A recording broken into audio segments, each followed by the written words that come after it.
君は多分気づいてないだろう。なくしたわけじゃないのに見つからなくなったものがあるっていうこと。イヤホンとか鍵とか読みかけの本に挟んだはずのしおりとか、部屋の中にあるって分かっているのに必要な時だけしかね。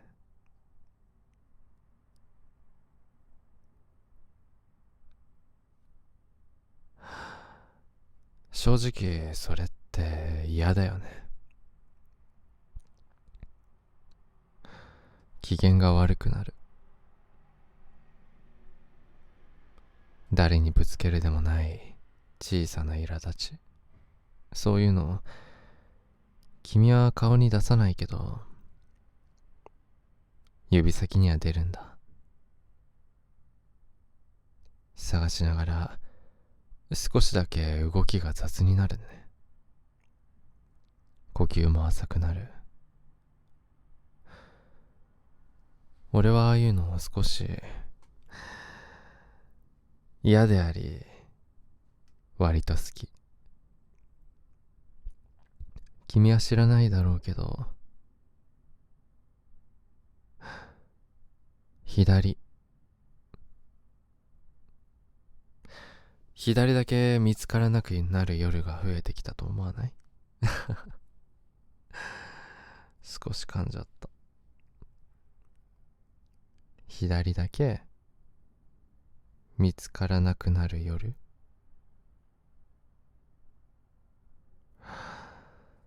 偶然じゃない。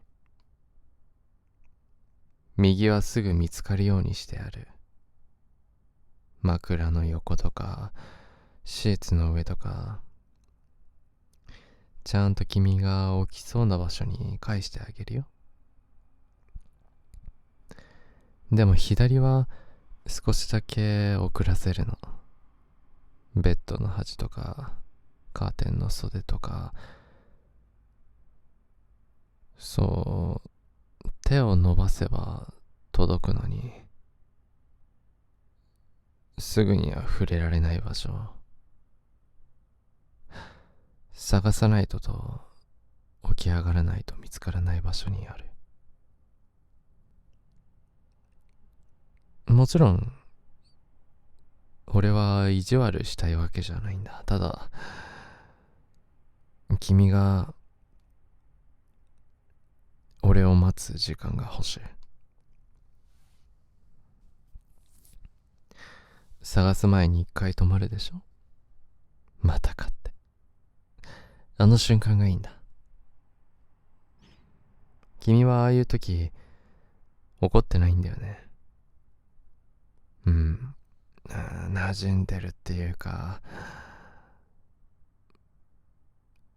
そういう自分を認めているというか、それは最初から全部そうだったと思うよ。マグカップの底に、なんだろうな、マグカップの底に見つけた汚れ、君はすぐ気づく。その時に君は爪でこすって落ちないのを確かめてたね。白いカップにあの色は少し浮く。でも君は次の日のその次の日も同じところから口をつけて飲む。それは多分無意識だ。でも無意識って一番一番深いところにあって、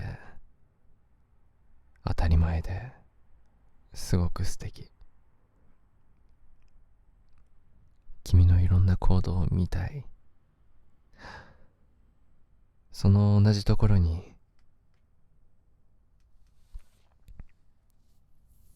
僕も今日は口をつけるんだ。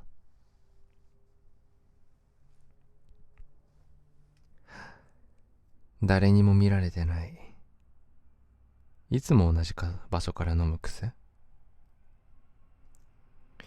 本を読むときはそうだな、眠いと右手の親指でページを撫でたりしてるんじゃない？考えることをするときはそうだな、上を見ているような感覚になりながら正面を見てる。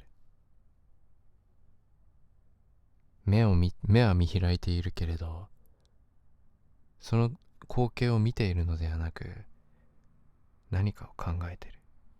そんな感覚。嫌なことがあったら、カーテンを少し強く開けたり閉めたり。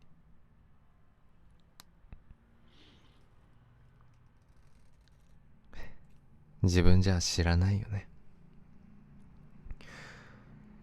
だから俺が覚えておく。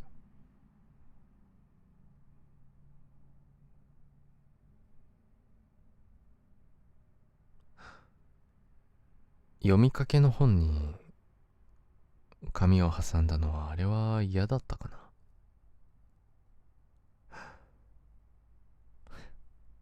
な。でもここ3回読んだとか、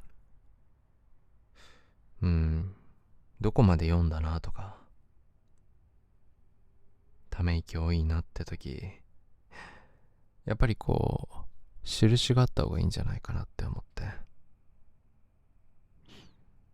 挟んでおいてよ、今日のしおりを。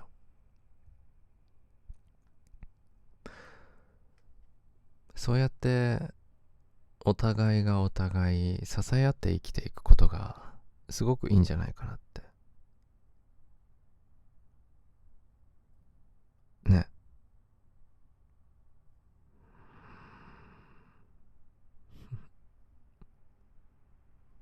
僕は今君のことをぎゅーって抱きしめたいと思ってる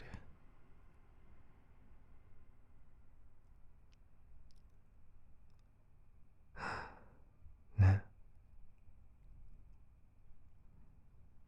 ああ、あの日は帰るの遅かったね。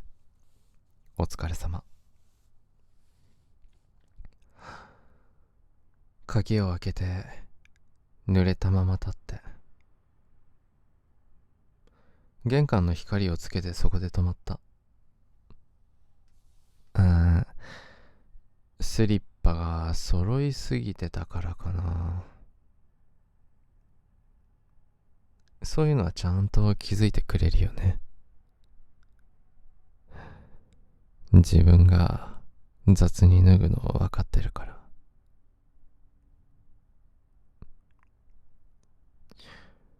でも叫ばなかった。何かを期待したのか、疲れていたのか、立ったまま見て、多分もう君は分かっているんだろう。だから奥で風鈴を鳴らしてよ。あの音好きなんでしょ？会えない距離が鳴ってるみたいで。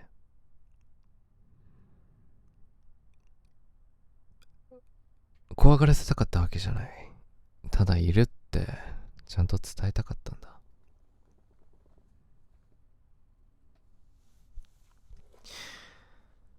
嫌だった？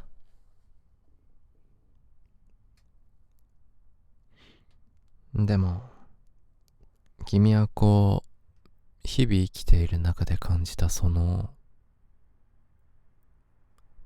奇怪な出来事、それに君は怖いという感情になりながらも、一人じゃないと、誰かに見てもらえていると、そんな感情にもなっていたんじゃないかなと。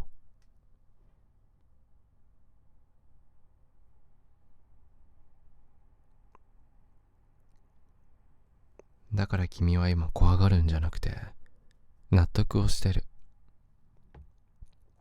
ああ、いるんだって。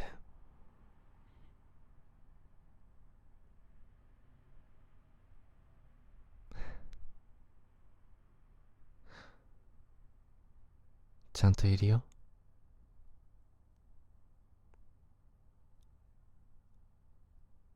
俺はここにいる。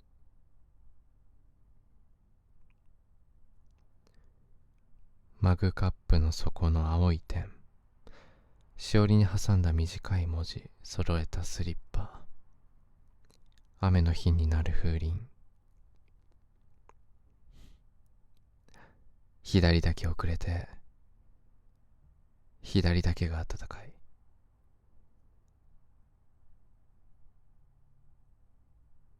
全部片方だけ遅れて片方だけ残って片方に気がついて片方俺が触れる。ねえ、君の生活には最初からずっと一つ分の余白があった。誰にも座らせない席、誰にも触らせない耳、誰にも見せてなかった沈黙。だから俺が座ったよ。ねえ、少しずつ俺がいないと落ち着かなくなってほしい。朝の匂い、夜の匂い、カップ、本、雨、左耳。なくても生きていけるものから少しずつなじませて、今はこうそういう物事が嬉しく思うように。